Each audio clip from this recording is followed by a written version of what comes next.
So today marks the anniversary appearance of Mother Sita Devi. So we'll read the verse and the purport from Srimad Bhagavatam, and then we'll speak more about the glories of Mother Sita Devi. Does it say 7 and 8 today? Okay. 8 is on the board. Okay. So I'll read text number 7 and then we'll do text 8 together. This is Srimad Bhagavatam, Canto 1. This is chapter 4, entitled The Appearance of Sri Narada. It's text number 7. Translation and purport by His Divine Grace A.C. Bhakti Brhat Swami, Srila Prabhupada Ki. Translation. How did it so happen that King Parikshit met this great sage, making it possible for this great transcendental essence of the Vedas, Bhagavatam, to be sung to him? The short purport. Srimad Bhagavatam is stated here as the essence of the Vedas. It is not an imaginary story, as it is sometimes considered by unauthorized men. It is called Sukha Samhita, or the Vedic hymn spoken by Sri Sukadeva Goswami, the great liberated sage. Text number 8. Translation. He, Sukadeva Goswami, was accustomed to stay at the door of a householder only long enough for a cow to be milked, and he did this just to satisfy the residents. Purport. Sukadeva Goswami met Emperor Parikshit and explained the text of Srimad Bhagavatam. He was not accustomed to stay at any householder's residence for more than half an hour at the time of milking the cow, and he would just take alms from the fortunate householder. That was to sanctify the residents by his auspicious presence. Therefore, Sukadeva Goswami is an ideal preacher established in the transcendental position. From his activities, those who are in the renounced order of life and dedicated to the mission of preaching the message of Godhead should learn that they have no business with householders, save and except to enlighten them in transcendental knowledge. Such asking for alms from the householder should be for the purpose of sanctifying his home. One who is in the renounced order of life should not be allured by the glamour of the householder's worldly possessions, and thus become subservient to worldly men. For one who is in the renounced order of life, this is much more dangerous than drinking poison and committing suicide.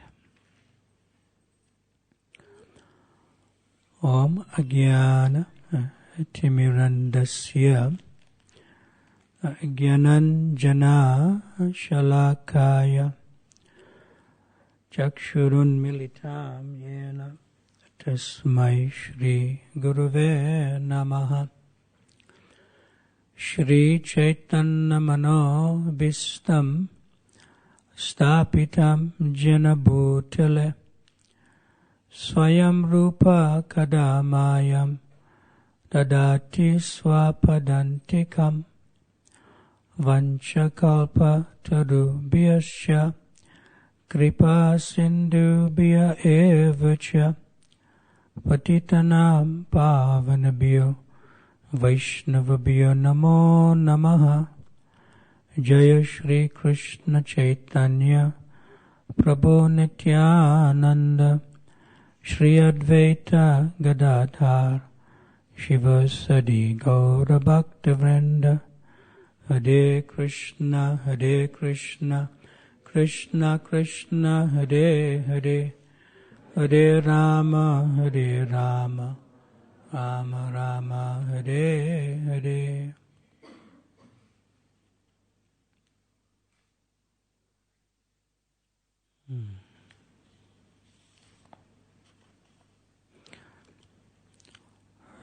So with the blessings and permission of His Holiness Jayadvaita Swami, I'm able to proceed further.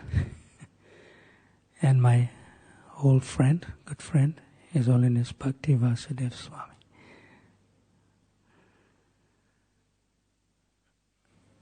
So today marks the anniversary appearance of Mother Sita. Once a devotee, god brother of a disciple of Srila Prabhupada, he told His Holiness Giriraj Swami that Srila Prabhupada had said that all our service here in the material world is meant to bring Radha and Krishna together in the spiritual world. So His Holiness Giriraj Swami, he wasn't really sure about that statement. Because you hear so many things that Prabhupada said, you hear that. So he wasn't sure about that statement. So he asked Srila Prabhupada directly. And Srila Prabhupada replied that the materialists are like Ravana, and they have kidnapped Sita. And then Srila Prabhupada said that we as devotees, maybe for whatever it's worth myself practicing, we should act as Hanuman and get Lakshmi back from Ravana and return her, which means Sita, to Lord Ramachandra. Or returning Lakshmi to Narayan, or Radha to Krishna.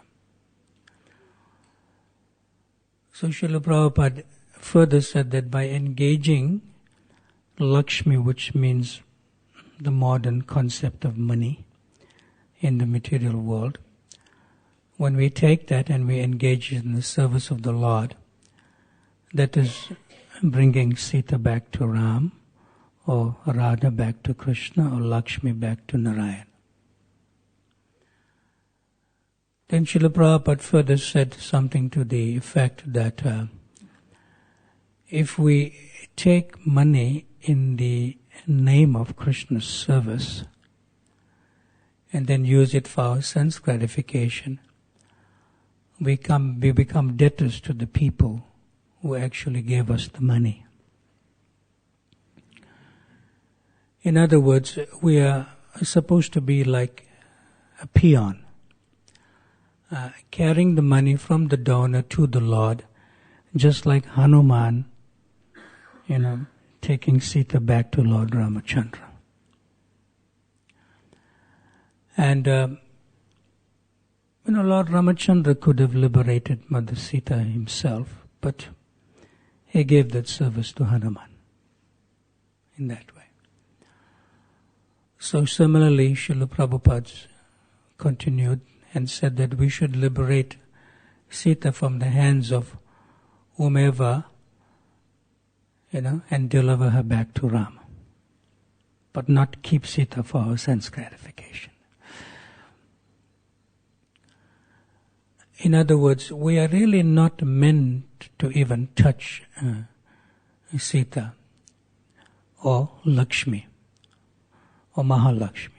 But if we do, then we'll have to come back another life and pay our debt to the people from whom we took that money. So these are sort of very subtle laws within the aspect of engaging in Krishna-related activities. Very, very subtle laws. And Srila Prabhupada was very much concerned that we should not be victims of our own desires for sense gratification by misusing the Lakshmi that we receive in the name of devotional service and use it for our sense gratification. And in that way, His Holiness Bhakti Brhat Swami was mentioning that Srila Prabhupada explained everything very, very clearly. So in that way, we should be quite conscientious and use the Lord's property only for the Lord's service. And then we will become like Hanuman, the great devotee who got the mercy of Lord Ramachandra. But if we try to use the Lord's property for our sense gratification, then we become like Ravana and one will be destroyed. So on this occasion of the auspicious appearance of Mother Sita, we'll also request His Holiness Jayadvaita Swami to share something with us. It's my humble request. You can give the microphone to Maharaj.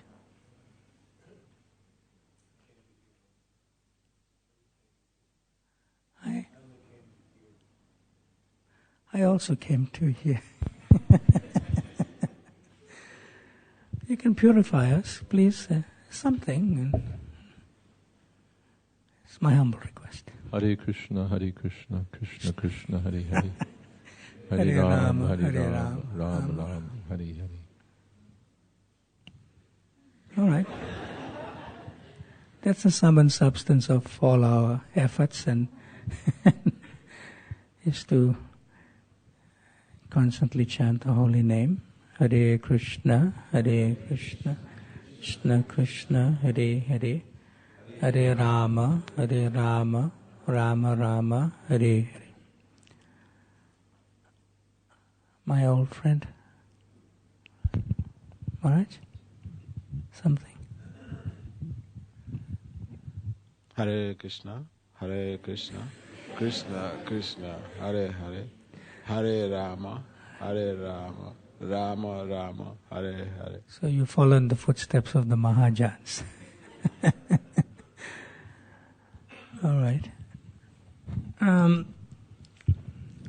Sri Chaitanya Mahaprabhu, he was touring South India, and he was in the nice company of Ramdas Vipra, who is a devout, wonderful, great devotee of Sri Sitaram, Lakshman, Hanuman. And there was some exchanges between them, and he was quite disturbed and distraught, even not eating, that how come Mother Sita was taken away by Ravana. So eventually, in that particular temple in the Setubandha district in South India, Sri Chaitanya Mahaprabhu came across 2 verses from the Kurma Puran, which is in Chaitanya Charitamrita Madhya Lila, chapter 9, text 211 and 212. I'll read the verse. Sitaya aradito vanis chayam sita haji janat tam jahara dasagriva sita vani puram gataha pariksha samaye vanim Chaya Sita Viveshasa Vani Sitam Samaniya Tad Purustad Aninayat. In the translation, when he was petitioned by Mother Sita, the fire god, Agni, brought forth an illusory form of Sita. And Ravana, who had 10 heads, kidnapped the false Sita. The original Sita then went to the abode of the fire god. When Lord Ramachandra tested the body of Sita, it was the false, illusory Sita that entered the fire. At that time, the fire god brought the original Sita from his abode and delivered her to Lord Ramachandra. Unquote. So Ravana, he desired to enjoy Mother Sita, but she happens to always to be the chaste wife of Lord Ramachandra. So deciding to kidnap Mother Sita, Ravana utilized his mystic powers to assume the form of an ascetic. Sita, she understood the purpose of this evil Rakshasa and took shelter of the god of fire, Agni, begging Agni for protection. So therefore, as Sita remained with the eyes closed, Agni in a subtle form emerged from the household fire. This is given in detail in Kurma Puran. And in a way that was imperceptible to Ravana, he replaced Sita with an Chaya Sita, as given in this verse, imitation Sita made of the external energy. And then taking the real Sita with him, he disappeared within that fire. So thus it is proven here by Sri Chaitanya Mahaprabhu from the reciting from the Kurma Puran that it was an illusory Sita that Ravana kidnapped and took to Lanka, which was situated within the ocean. Now, the same point can be raised in relation to Agni. How come he was touching Mother Sita? Yes. But it is not exactly like that. So the understanding from the Kurma Puran is that when Agni is in some type of anxiety, he sort of calls out for the person who can nearest help him. So in this fire sacrifice place, within that place, when they do fire sacrifice, we say Swaha, Swaha, Swaha, we say like that. So Swaha happens to be the consort of Agni. So in the Kurma Puran, when Agni manifested his energy, it actually manifested his consort. So there's like a screen between the original Mother Sita, Shri Radha Gokulananda ki jai, Shri Sitaram Lakshman Hanuman ki jai, Shri Gaurnitai ki jai. So there's a sort of screen between Mother Sita Devi and Agni when she was taken by Agni to his abode. And that screen is Swaha. And any demigoddess is actually an expansion of Lakshmi.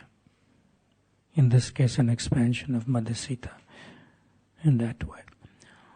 So this is very clear that Mother Sita is always the chaste, eternal consort of Lord Ramachandra and was never really touched by Ravana himself. Never really touched by Ravana. We should always be careful also that we should not portray, like Jai Krishna was speaking to me this morning, we should not really portray that actually Mother Sita was kidnapped by Ravana. As Vaishnavas and as, we should not really propagate that too much, like they do in the Ramanand Sagar series in Bollywood and so forth. Should not do that. Because, people like to see such drama. Even devotees. They like to see how a woman is snatched. And that's not very good for our consciousness. So therefore I was mentioning to Jai Krishna this morning that you should do a drama where we prove that Mother Sita is always chaste. And you titled The Chastity of Mother Sita. And that should be dramatized and played all over the world in relation to the evidence given by Sri Chaitanya Mahaprabhu from the Chaitanya Charitamrita, quoting from the Kurma Purana. Yes, so